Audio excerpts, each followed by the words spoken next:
Hi guys, Mark Nicholson is my name. I'm from Hamilton, currently shooting this video in lovely sunny Nelson, and give you some tips on when and how to buy a proper generator.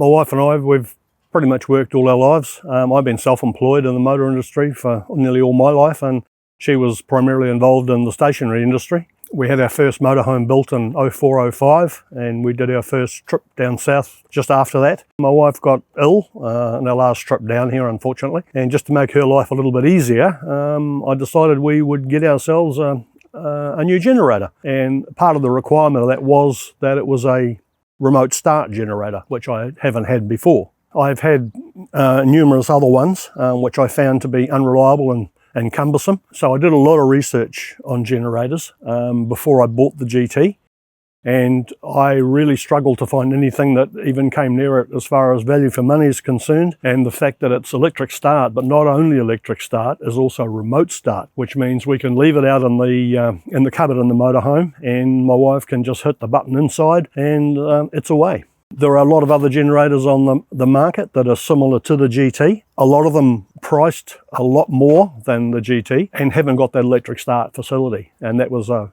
definite requirement for us. The decibel rating that we get with the generator is 59 dBA, which is very acceptable. There are a lot of generators out there that once especially they load up, they're a hang of a lot noisier than that. I try to be as considerate as I can when we are freedom camping. We need to use the generator. So I'll generally say to people who are around us, look, we're going to put the Genny on for 15 minutes or 20 minutes. Are you okay with that? And I've checked with fellow campers when we've run it and said to them, look, did it annoy you at all? And their comment has always been, hardly heard it, didn't even notice it. So that says a lot for it too. There's nothing in the motorhome that we can't run.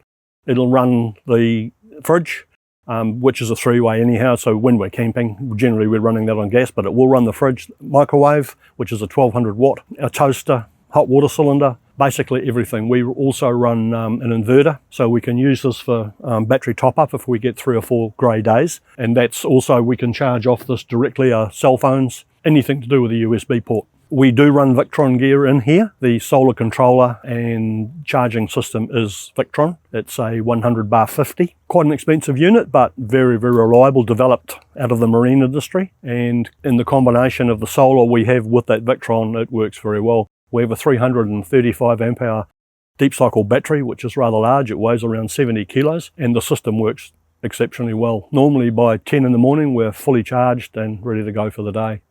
So far, we purchased this off Malcolm back in October of last year. We've run it continuously through since then, since we've been away. We come down to the South Island early November, and we'll be heading back at the end of March. So we'll have had 5 months of continuous use, and it's never let me down. It's probably in that whole time has probably used about, guessing, 10 litres of fuel. So depending on its load, it's very economical as well. Well, if you're looking for a generator in this size, then you can't go past the 2500. A lot of the other brands out there are rated around the 2000 or 2100, but that's not a continuous rating. The 2500 has a continuous rating of 2300, and you'll find most of the others are well under 2000, but you still don't get that electric start capability. And that to me is a big plus. This generator, even without the electric start facility, I have to say is probably one of the easiest generators I've ever started manually. I had a Blackridge, which of course is the brand of Super Cheap Auto. It was a $900 generator, and it was supposedly a 2200, but I could never get it to start.